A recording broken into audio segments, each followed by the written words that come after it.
You're listening to The Blueprint with respected entrepreneur and journalist Brandon Armant. He's talking with other entrepreneurs, professionals, and community leaders about the hurdles they've encountered in their careers, the lessons they've learned, and their blueprint for success. And now, here's your host, Brandon Armant. He's an actor, comedian, writer, and performing artist right here, born in New Orleans, Louisiana. Ladies and gentlemen, we are talking with the Millennial Arsenio, the one and only DC Paul. DC, welcome to the Blueprint. Hey, thanks for having me. So, man, first of all, for anybody, and I don't know anybody who lives in New Orleans who doesn't know DC Paul, but anybody who's listening anywhere else who may not know DC Paul, tell us, who is DC Paul? Who is DC Paul.com or who is DC Paul on all social media networks is pretty much this brand I've been building for the past few years. I am an actor, comedian, also a media personality, and most people know me as a host. But just a natural creative, and have a person who's finally found his footing in being able to express just creativity across all platforms. Yeah. Mm-hmm. So, man, you've been doing this for a while. You know, as I said earlier, you're an actor, you're a comedian. You actually have a radio show on WBOK and on iTunes and everywhere else you can find, other shows. It's called the Misbelief. Tell us a little bit about that. How did that get started? Well, the concept or the brand, the Misbelief, started with me and my homegirl, India Mac. She kind of had an idea to have like a black blog for young black millennials in New Orleans. And me being the camera-loving person that I am, I was like, how about instead of a blog, we do a late-night show? And we recorded a pilot, the Misbelief pilot. We got a venue. We had Tanya Boyd Cannon as our musical guest. We had Martin Batts Bradford, who at the time was on NCIS New Orleans, as our interview guest. We had a chef from the Food Network who had prepared all these dishes using the Misbelief, the fruit, and just a bunch of young black people in the city that were doing things that were notable on the national scale. And we recorded the pilot for that. It was super expensive. It was like 2 hours long, and it didn't really go anywhere from there. That was the first place where I made the Misbelief Punch, which is a little cocktail that people kind of know around the city. Okay. So the Misbelief Punch kind of kept the name of the Misbelief alive while we reworked the idea and turned it into a radio show. So the radio show is pretty much the same format as any late night show, or even the late night show that we had conceived, meaning that we would always interview a notable person, always either from New Orleans or doing something in New Orleans that is of interest to millennials. Then we also have a musical guest on every episode, just like a late night show, where we get to highlight local artists in the city that are doing things. And you're doing it. Millennials definitely know who you are, and we're going to talk about you. Say that, man, but people be like, who is DC Paul? Who is DC Paul? Yeah. Well, I've interviewed, celebrities, national celebrities and stuff like that, and I've told my wife, and she's like, okay, cool. And the other day I said, yeah, I'm going to be interviewing DC Paul. She said, oh, I have a bunch of questions for you to ask. I'm like, well, you didn't give me questions for anybody else, so I do have some questions for my wife to ask you. I'm here for that. And I'll get to those in a second. But before we get to those things, I do want to talk about a special project that you have that has just been released, and it's your comedy special, 85. Yeah, right? it's my first half hour of stand-up comedy. Yeah. It released on my birthday, December 28th. It's available on my website, whoisdcpaul.com, but also it's attached to my first piece of merchandise. I've never had my own T-shirt or anything to sell before. So on my birthday, I dropped my first T-shirts, and then soon will come vinyls and sweatshirts and hoodies and other things. But any piece of merchandise you buy includes a QR code. You pull out your phone and scan that QR code, you're buying my special. So if you buy a T-shirt, you bought my half-hour special. Even if you buy the vinyl, if you don't have a record player, that's cool, because on the back of the vinyl is a QR code for you to view my half-hour special. Yeah. So it's really a mixture of selling people merchandise, collector's items, and trying to get them to watch my first half hour. Well, and if you get it on the website, it actually comes with some bonus footage. What does that mean? What's the bonus footage? Well, I recorded like 48 minutes back in August at the House of Blues, and I edited that down to 35 minutes as the special. Mm-hmm. But then there's some stuff that I took out that I thought was gold. So if you buy it at whoisdcpaul.com/80-5, you can get the bonus footage. Well, listen, for those of you who are watching, you're about to see a trailer that DC put out before the special dropped. And if you're listening, you're going to hear some of it. So can you play this? Can I play the trailer on this platform? Is it? Oh yeah, man, okay. This is iRadio. We can do whatever. We don't have Okay. FCCC. You're used to those FCC rules Yes, I am. on WBOK, and this is all online. We can do whatever we want. I heard that. Yeah. So listen up. The story's like 85% true, you guys. Here's one. I'm sorry, Mama, but I got to tell the people this. Earlier this week, I went to take a shit, and my dick touched the water. Thank you.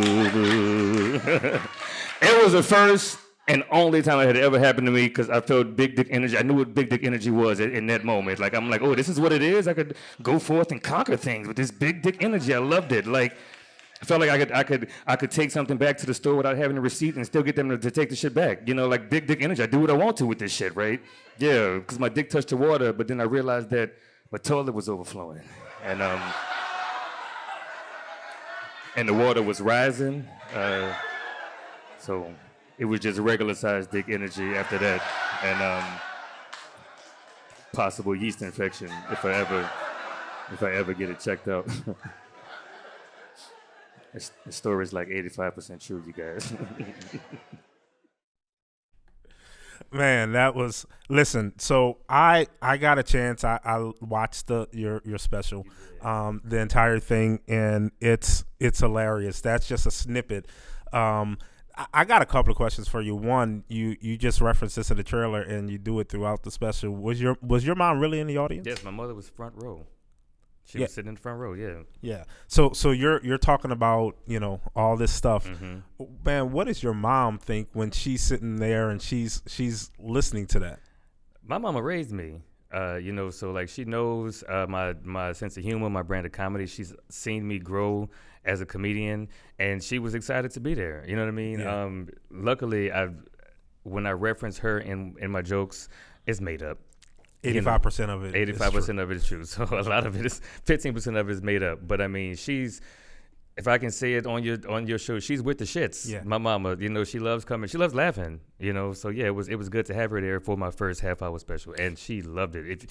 If you could see her in the video, just tossing her hair back and enjoying it. Yeah. Yeah. Man, how did you get into comedy? I know at McMain, you graduated from McMain High School, which is a high school here in New Orleans, and you were voted something like the funniest humorous, or something? Yeah, most humorous. Yeah, most humorous guy. It was me and a young lady voted most humorous, the two. Yeah. But yeah, I've been a class clown since before McMain, and I went to NOCA as an actor, but I feel like I shined more, or at least got more attention doing comedy. And it took a lot of reworking, because when you're in high school or when you're young, comedy at that time is insults and ribbing, and I was great at that. Like, I would make people cry. But then realizing how that translates into like being an adult and a professional comedian, there's a much better and easier way to get a laugh out of people than insulting them. Right. What's even better than insulting them? Insulting yourself. Wow. And then laughing at that with them. So that kind of just took a little bit of working. Yeah. Yeah. So what's next for DC Paul after this? I've been telling people this. I don't have to answer that because I don't know. People, it's a lot of pressure when you do things. Yeah. I do get that a lot. What's next? What you working on next? And I don't always know. I recording this special, somebody offered it. Leon Blander, who books comedy shows at the House of Blues, offered it to me because I didn't plan to shoot a half-hour special. Mm-hmm. He offered it to me just as a performance. You want to do 30 minutes in front of my crowd. So then when that came about, I contacted the film crew. I want to film my first time doing 30 minutes.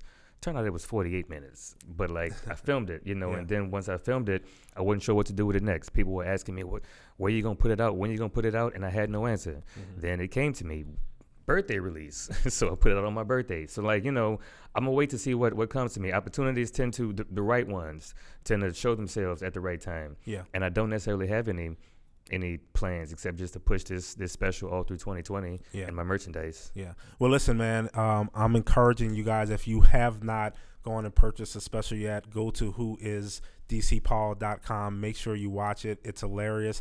I guarantee you it's going to be worth it, not only because you're helping this brother out in his endeavors, but also you're going to get a good laugh. And we pay for everybody else, and we pay for everything else, and we can definitely pay to support our own, especially when you get a good product from it as well. That. Yeah, I mean, and you have multiple payment options. You can just pay just $10 for the download link, $15 for a poster, $20 for a T-shirt. I mean, if you just want to watch it on your phone, just $10, and you can watch it as many times as you want to. Yeah, $10, man, that's nothing. Right now, I can go to a fast food restaurant and get one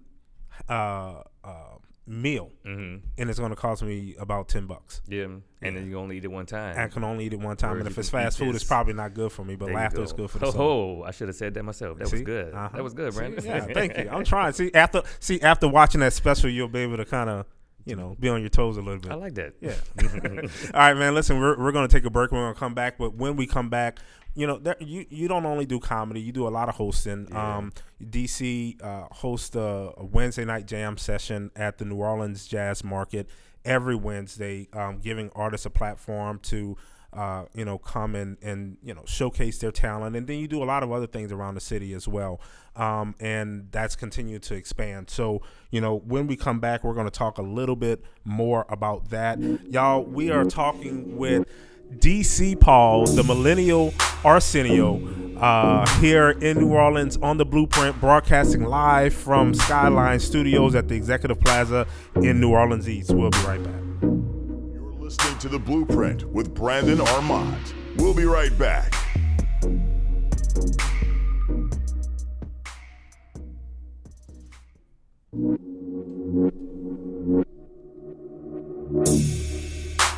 Welcome back to The Blueprint.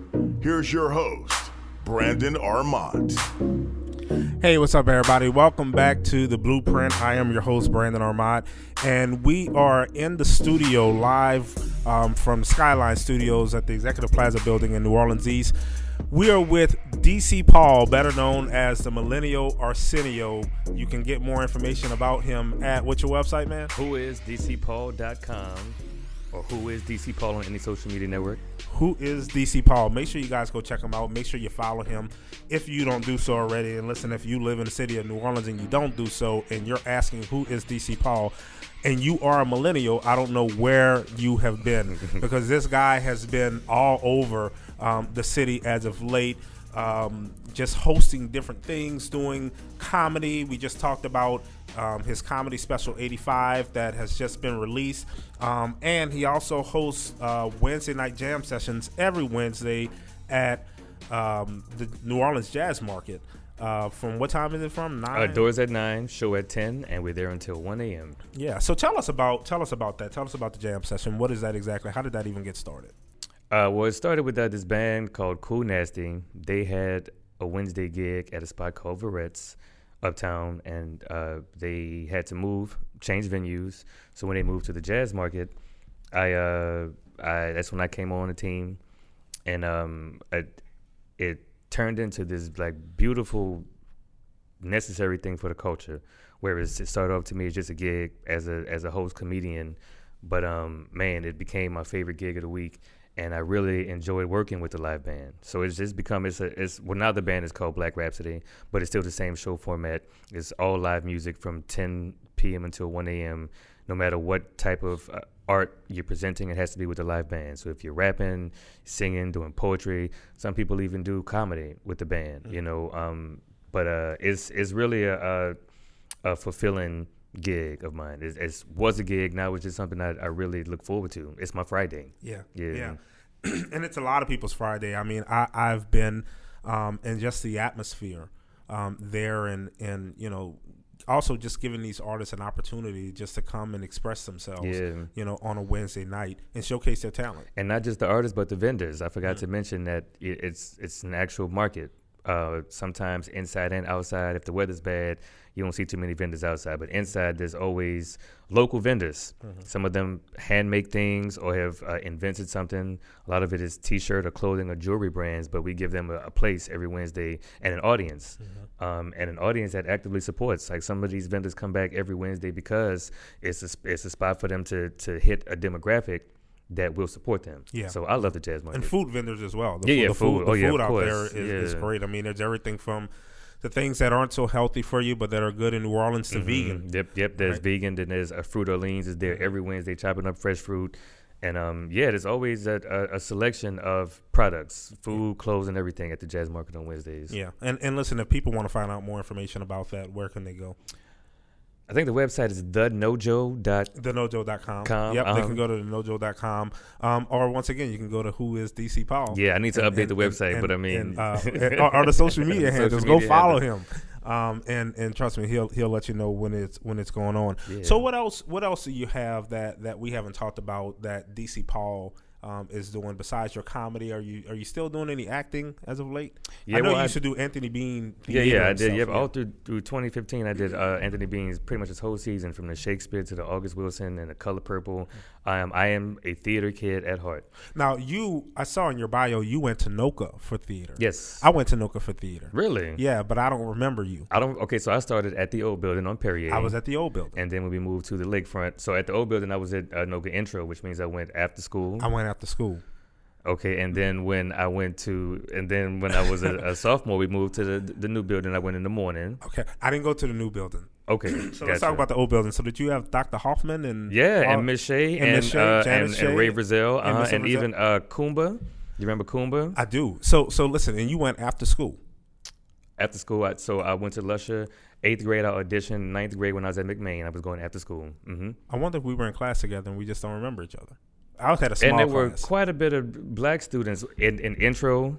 You know what I noticed? That the black students at NOCA, they dwindled off every year, right? Uh-huh. So like intro, it was a bunch of us, and then we started in like the first level, it wasn't so many, and then the next level wasn't so many again. Yeah. I don't know. That's weird. That is now weird. we're a year behind each other. You were at what school? At 35? No. Oh no, man. I didn't go to 35. Okay. What are you doing, bro? What? I'm sorry. St. Aug? No. Oh, now you're getting worse, man. I went to De La Salle. I would have taken 35 before St. Aug. Listen, I would have went down a list of schools, and I would have never got to De La Salle. Wow. Ever. Wow. So wait, you were a year ahead of me. I was a year ahead of you at De La Salle, and so that means in 99 to 2000. I graduated in 2002, so yeah.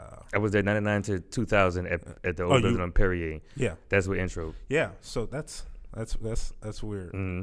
That's very weird. But anyway, I mean, hey, we probably did some things together and don't even realize it. Yeah. But I mean, that just goes to show you too how New Orleans is just so small, super small. You know, which is crazy. So, but anyway, let's get back to the acting. So you've been doing some acting and stuff as well. Yeah, I work with a film group called Gumbo Monster. One thing that we do consistently is the 48-hour film project. That's a contest that gives you 48 hours to write, produce, and submit a film using these certain elements. You have to have this prop. You have to use this character name. The character has had to work in this profession. And these are things that ensure that the project is done in 48 hours. So we do that every year, and we always end up doing like an extended director's cut of whatever our film is, because it just be so fun. Yeah. So that's one like acting project I can look forward to every year. But I do think I have some things coming up in January. I think I signed on to do a stage reading of Jitney by August Wilson. Okay. And usually with stage readings, if they get the proper funding to go forward, I would love to be in an actual full-on production of Jitney. Yeah. August Wilson is so wordy. And it's funny that because as a comedian and as a host, I am thought of to be a bit wordy. But when I'm on stage and playing a character, August Wilson makes his characters talk. You know, so in a way, I'm looking forward to that, just being on stage and just playing somebody else. That's the only thing I have on the horizon, acting as of now. But I mean, I leave myself open to whatever gigs come about. Yeah. You know, I used to be really into theater, but theater requires like rehearsal damn near every evening, and I don't have that kind of time. Right. You know? Would you consider yourself? I think I know, but would you consider yourself an introvert or an extrovert? I am maybe an extroverted introvert. I and I understand that. That's why I say I think I know. So you thought I was gonna say introvert? Well, I thought you were gonna maybe say extrovert, but figured maybe you were an introvert. A lot of people think I'm an extrovert, but I'm not an extrovert. It never made sense, but because I'm more of an introvert, but I seem to have extrovert tendencies, if you will. So I looked it up, and it's something called an ambivert. So they say Michael Jackson is an ambivert and Oprah Winfrey is an ambivert. Ooh. So I'm like, what? I'm like, okay, I get it. So they're introverts, but when the lights are on, they can become an extrovert. It just hits them, or when That's they walk me. into the room. That's me as Okay, well. gotcha. Ambivert, huh? Ambivert. Hey, you done something taught like me that. something for the 2020. I'm an ambivert. I'm an ambivert. Yeah, man. Okay. So, and that's why I asked that question, because you seem like an extrovert, but I kind of figured you kind of were. I got my, oh man, I love my me time. And nowadays it's like if I'm not obligated to be out and about around people doing whatever, I prefer to be at home alone. And I mean alone, no company. I'm fine with that. So, question for you: who are some of your comedy influences? I really like, as far as stand-up comedy, I like Dave Chappelle. But when we talk about comedy being a genre, not just stand-up comedy, I look up to people like Keenan Ivory Wayans, who he did sketch comedy. He put on his brothers and his family and a bunch of other comedians who weren't just doing stand-up. I don't even know if he did stand-up. I know he did sketch and acting, comedy acting. Mm-hmm. I also like Arsenio Hall in the way that he did comedy hosting, and he made, he transitioned from being a stand-up comedian to like a TV host who's still funny. I guess those are probably my three biggest: Keenan Ivory Wayans, Dave Chappelle, and Arsenio. Do you? First of all, I'm assuming the name Millennial Arsenio had something to do with Arsenio Hall. Yeah. So how did that come about? Just when I started, I got into hosting from comedy. So when I started picking up on like getting more and more hosting gigs as a comedian, I needed a way to. I'm really good at promoting myself. So I really needed a way to like let me show people I'm hosting a lot now. And I just kind of racked my brain for like the funny hosts that I'd seen in the past. And I remembered I used to watch Arsenio Hall every night when I was a child, and even dreamed of being in that position before I even was doing comedy and hosting. I remember like, I would love to do that, So, I mean, it rhymed, it made sense, and it's an easy one for people to remember. Yeah. Yeah. The Millennial Arsenio. Yeah. and listen, go watch 85. I'm telling you, if you haven't watched it already. And that's actually referenced in the very beginning of the special. Man, listen, I got some questions for you that I'm going to ask you. I told you my wife, when I told her I was interviewing you, she said, "Oh, I got some questions for DC Paul." So listen, again, if you don't know who he is, make sure you go and look him up, and you're going to understand what we're talking about now. So DC has this phrase that, and I told you before, I don't know if you've done it already. You actually need to probably trademark. I don't know if you can trademark that phrase if you've done it already. He said, he's like, I don't care. It's where do the hoes be at? Where do the hoes be at? Where do they be? And he sings it. And listen, I actually interviewed you one time before, earlier this year, and afterwards I was like, oh, dang, I forgot I should have sung that with DC Paul. So I'm going to make sure I do that before we leave. I would love Stay that. tuned. I'm going to sing You take the Where Do the bottom, I'm Hoes take Be the At? top. Okay. Mm-hmm. You know I'm a singer too. Okay, fine. I So harmonize with you. we'll harmonize. Let's go there. Yeah, all right, cool. So we're going to do that. But so where do the hoes be at? Where did that come from? I'm stupid. I don't know. We talked about I was silly in high school. One of the things, it's funny that it's come full circle, but in high school I would make up silly-ass songs that I would sing them either in the choir room or just in the hallway, and then they would catch on, and people would be singing those same songs. Stupid stuff that I never even intentionally, the intention was to get it stuck in your head, but there's no point to that song, you know what I mean? I was at Blazing Worship one day, and I don't know how it just came up, but it just did. Yeah. And I put out my phone and sang it into my Instagram stories, and almost immediately people were responding like, that song is hilarious. So, yeah, I don't know where it came from. I don't even know why people like this. so you've been, and listen, I can't tell you either. I find myself saying, where do the hoes be at? I'm like, what am I doing? And so the question from my wife is, now you've been singing this and doing this for a while. She said, can you ask DC, has he finally found the hoes? I have. Okay. Yeah, I can tell you exactly where do the hoes be at. All right. What at the Jazz Market on Wednesdays, at Black House on Mondays, at Blazing Worship. They follow me like the Pied Piper. I'm the Pied Piper of the hoes. Oh, all right. See, so I don't know if y'all noticed it. That's marketing 101. I don't know if y'all noticed what he did just now. He just plugged himself. I said, where did the hoes be at? Have you found them? He said, yeah, they're at the Jazz Market on Wednesdays. That's his gig. They're at Black Rhapsody. Black House. That's his gig. You know, they're at all that stuff. So that's good plugging. So if you want to find a host, that's where you got to go. Yeah, come on to one of my gigs. Cool, man. Let's see. Another question that she had for me. I'm trying to remember. I should have written it down. She's actually going to kill me now. You're a terrible husband. Happy wife, happy life. I'm sorry. That's your business. Yeah, that's my business, bro. Don't do that because now I'm going to go home and then we're going to get in an argument later. She's going to be like, see, even DC Paul said you a terrible husband. I'm on her side. Okay, yeah. Thank you, man. I'm going to think about what her other questions were, and I want to come back to it. Let's talk about you and acting. What are your top 3 movies or your plays, and why? Well, I'm gonna have to say I did Colossal at Southern Rep Theater. I think that was in 2016, and we won the Big Easy Award for that one. So that's growing up in theater, and I would know kids who got Big Easy Award nominations or even Big Easy Awards, and at the time it was something that it was a goal of mine when I was like in middle school, and I didn't get one until 2016, and by that time my goals had changed, but I finally got one. So Colossal, it was, and also because that was a football play. We trained as a team, and I got in shape and learned how to throw a football and all that stuff. I played the star quarterback. Wow. With minimal football experience. So to see where me and the guys were at the end of that process just means a lot. So I would say Colossal was my favorite. The Color Purple, I liked a lot too. I got to play Harpo. We also got the Big Easy Award for Best Musical for that one. And it was just fun being able to sing, dance, and Harpo was also a comedic role. So kind of got to do a little bit of a lot of things. And if I had to pick a third, oh man, I was recently in this web series called King Esther on YouTube. That's a Dewey Gerard production, and Issa Rae actually put it on her web platform called Creative Colors.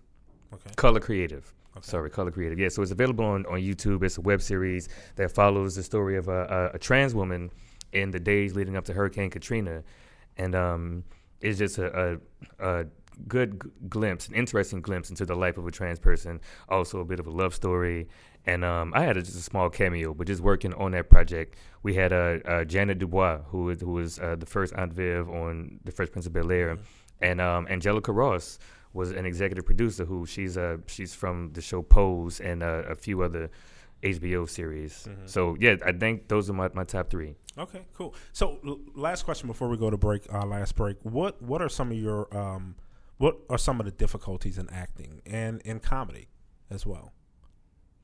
Difficulties in acting? Yeah, or in comedy. I mean, comedy is a very subjective and up and down career path to take. So the difficulty with comedy is when you have a bad set, and would you believe I have bad sets even to this day? I have sets where nobody laughs.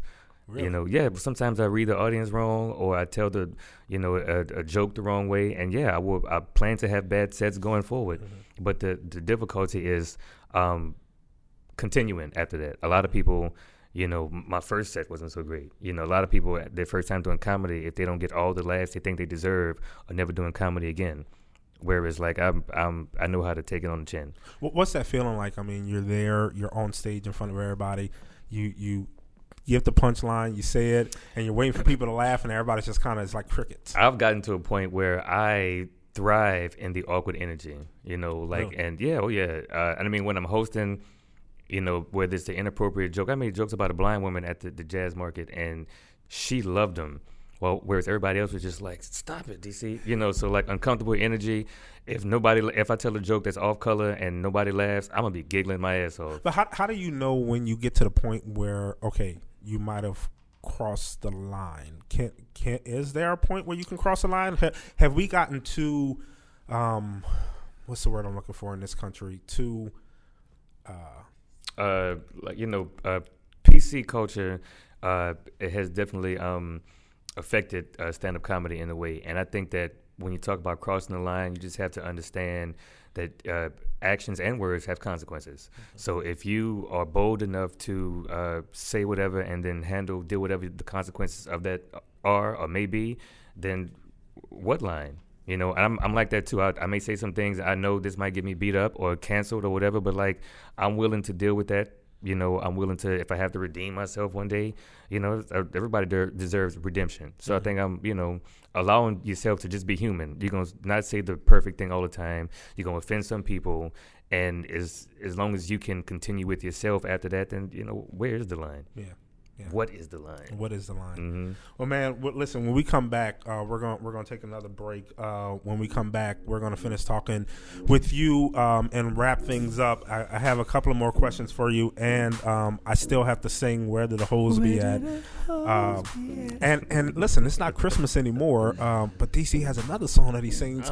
It's like a Christmas carol, but it's not a Christmas carol. I don't know if Santa would be happy with this song, but I found myself singing it as well. It's crazy, y'all. Listen, we're talking with DC Paul, the Millennial Arsenio, just about everything that he's doing and the great things that he's doing. We're going to take a break, and we'll be right back. You're listening to The Blueprint with Brandon Armant. We'll be right back.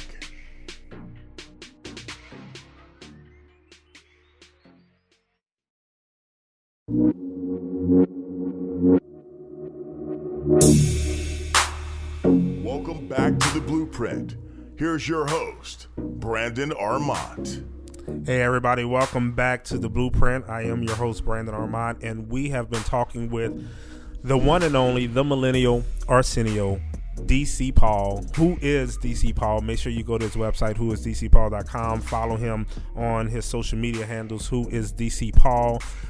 Because if you don't know who DC Paul is, I don't know where you've been, especially if you live in the city of New Orleans, where he currently, and notice I say currently, does most of his work, because, you know, I believe that God has so much more for you that's coming in store here as we start off 2020. And then in the future, because your talent is just amazing, man. Thanks, Brandon. And speaking of that, I mean, you're about to start taking some of your stuff on tour, right? Yeah, well, that was one of the reasons why I recorded this comedy special 85, because now I have material I can travel with, or even if I travel, I have a project to sell. I even have material to submit for auditions and for festivals or for comedy shows. To say I've been doing comedy about 6 years, this is my first time having recorded video material that I'm proud of, and I'm proud to send off, like, hey, book me because here's how funny I am. Mm-hmm. So yeah, I think this comedy special, which I'm sure you guys are going to go get at whoisdcpaul.com, but I'm sure that's going to open up so many more opportunities for travel and touring for me. Yeah.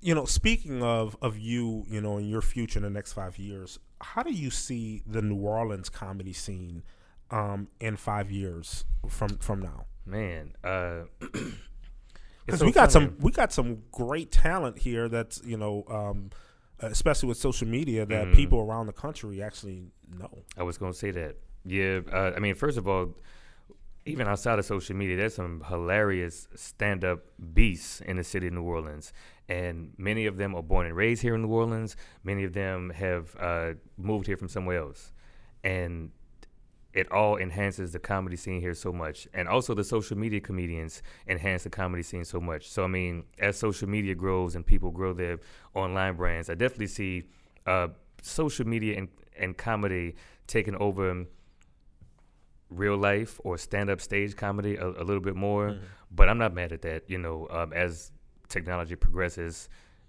you're supposed to use platforms like that as a New Orleans comedian or any local comedian to expand your reach. Yeah. And we've seen it happen, like Rob Kazi. You know Rob Kazi? Yeah, definitely. People were in love with him doing his videos before he ever touched the stage. Mm-hmm. And I remember when he would kind of hit me up about, like, getting stage time and practice. The dude maybe needed 3 stages to practice on before he was, like, ready to take off and go on tour. And I mean that. Like, after not very much practice, the dude was great on stage. His timing, you can't really learn timing for stage through social media, you know, but like the timing of telling a joke to a live audience, he picked up on it very easily, and just took off. Yeah. I'm super proud of him. So, like, I see more of that happening in the next 5 years for New Orleans comedians. There's some funny people in this city, man. Yeah. Hilarious people in the city. You know, there's an age-old question, are leaders born or made? But I'm going to ask you, are comedians born or are they made? I think it's a mixture of both. You know, like I'm gonna say comedians. It can be made. You can learn timing and comedy structure, delivery. You can just learn what makes people laugh. Even if you think something is funny, but you learn what makes other people laugh, you can be a comedian. So you can teach me how to be a comedian. You said you wanted to know for acting. If you could learn some lines and some timing, some delivery, yeah, I could. All right. Well, I might have to take that. That may be another. That's maybe another thing you need to put on your website, a class, because I might need to. I might need to take a you class. You don't want to learn from me, boy. You be telling dick jokes and all kinds of things. Well, you know what? Yeah, and I don't know if my mom was as cool as your mama. She'd probably be like, "Boy, what are you doing?" So, all right. So we've talked about all that. Listen, what else before? And we're going to talk about what do you think is the blueprint for success? And then I'm going to sing, where do the hoes be at with you? And we're going to do all that stuff like that. But before we get into that, what else do you want people to know about DC Paul? I mean, I know you have a lot of other stuff that you do. What do you want people to know about DC Paul? You know what? If I ask someone, who is DC Paul, which is your handle for everything, what would you want them to say? An artist, a creative, you started off saying, what do you want people to know? And what, if I had to, I want y'all to know this about me, like I can't be boxed in. I know some people only know me as a host and, or maybe only as a comedian, but like I plan to show people that, I'm going to be producing and directing. We'll put out some musical projects. And yeah, when you hear the name DC Paul, you may have been introduced to me as one thing, but like, don't have any expectations because I'm going to surpass those. Yeah. That's what's up. And I believe that. I told you, coming into this break, from this break that, I believe the future is bright for you. God has a lot of great things in store for you. In the age-old biblical saying, eyes have not seen and ears have not heard, everything that he has in store for you. So I believe that. All I'm asking is, I received it. Yeah, amen. All I'm asking is, when you get big and you get famous, and I'm calling and I'm like, hey, DC, can you come back on the Blueprint? Don't be like, the Blueprint, what is that? I don't know.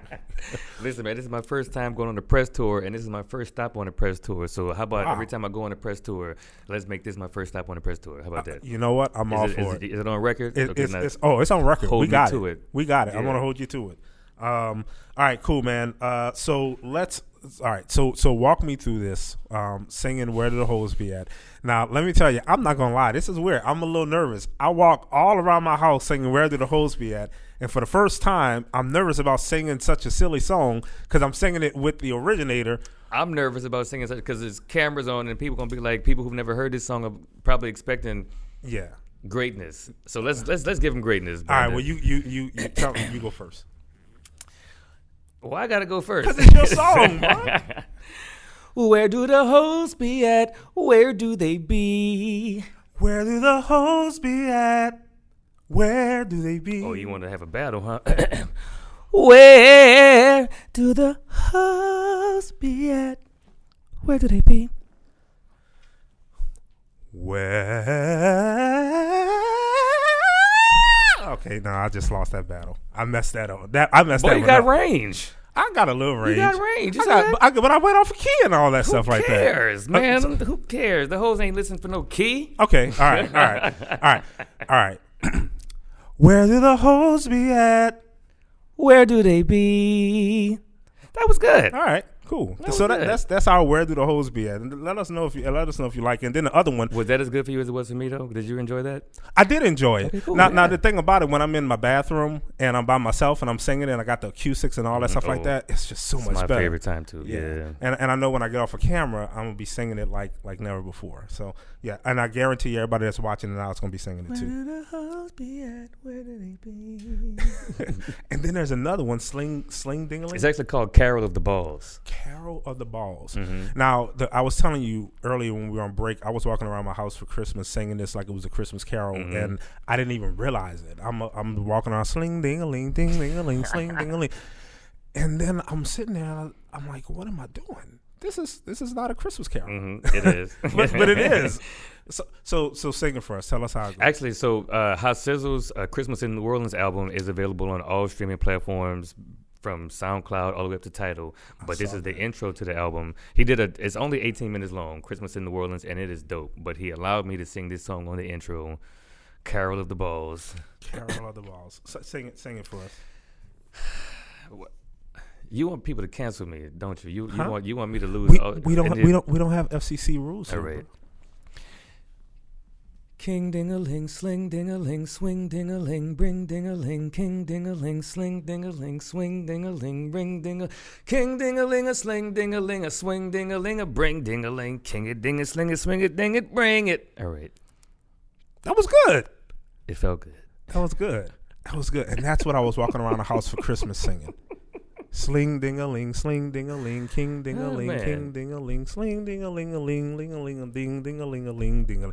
And then your friend, who was general manager of WBOK, Susan, she's always on your Insta story, and you always go up to her, and you used to go into her office singing that song or singing "Where Did the Hoes Be At," and she just looks at you like. It's usually when she's busy. I needed her to loosen up a little bit and have a little fun with me, so I have a song for just about every time. The song about being kissed, where my pee comes from. That's I don't know if you missed that one, I but think I missed that one. I'm at the. She kissed me on the spot where my pee comes from.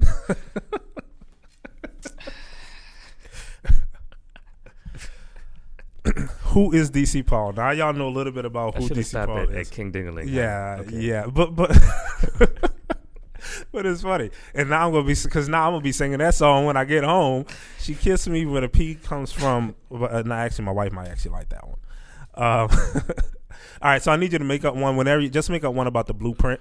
Okay. Because you market yourself, and if you can, just help a brother out and let people know. I don't know. Yeah, I make up a song about the blueprint. Yeah, do that for me, and we'll be good. All right, so speaking of the blueprint, man, my last question for you before we wrap up is, this is the blueprint, and we're talking about the blueprint for success. You've been very successful thus far, and I know that you're going to continue to be successful, as we've been saying. But what do you think is the blueprint for success? Well, I want to start off by saying success is relative. But for me personally, and people who know me know, punctuality is a huge thing to me, and I know I'm in artistic careers where most creative people don't have a concept of time and being on time, and especially with comedy, is the show starts when I get there type of thing. But I think that being punctual, being consistent, and being professional, even when you're at the lowest level in your career, is important, because you need to develop these traits so that when you're in the highest level of your career, you already know how to be punctual, how to be professional and consistent. And for me, those are things I focus on. Like, I was here 3 minutes late, but I felt good about it. But usually, man, I like to get places, early enough to get my mind right. I like to be consistent in catchphrases, songs, and events. This is every Wednesday, this is every Tuesday, this is every Monday. And then professional, putting my best foot forward even when nobody's in the audience. And that for me is just what I think is the blueprint for success. Yeah, that's what's up, man. And listen, one of the things that we hope for this show when people are listening to it or when they're watching it is not only do they get to hear from great people and hear about their success or whatever you want to call it, but that they also learn something. And I often learn something as well. And you just said something that we do know, but it's always great to hear it again, because constant review is a student's glue. Punctuality, that's something that in 2020 I got to work on. I'm not punctual all the time. I'm always running late. It's New Orleans, man, and that's a thing. Yeah. I hate it. Yeah. And that's good. That's good. But I was on time today. Yeah. I probably was later than you. Yeah, so you were later than me. But I got here right before you. So. But man, listen. Thank you so much for coming on the Blueprint and talking with us about everything and giving me an opportunity to redeem myself. I missed my last interview with you. I didn't get to sing Where Did the Hoes Be At, and I got a chance to do it, and now I feel better, and I got a chance to do it before we got out of the year 2019. So that just means my 2020 is going to be so much brighter. Heard that. All right, man. Hey, listen, y'all have been listening to The Blueprint. I'm Brandon Armant. We've been talking with DC Paul. Make sure you guys go to his website, whoisdcpaul.com. Follow him on all social social media platforms, Who is DC Paul. And make sure you go and follow me as well, Brandon Armant. Follow the BAM Network and just all of our shows that we're doing. And that's it. We are broadcasting live from Skyline Studios in Executive Plaza in New Orleans East. This is The Blueprint. Thank you so much for listening. This has been a BAM Network production, produced by BAM Communications. For other BAM Network shows, visit www.bamcommunications.com.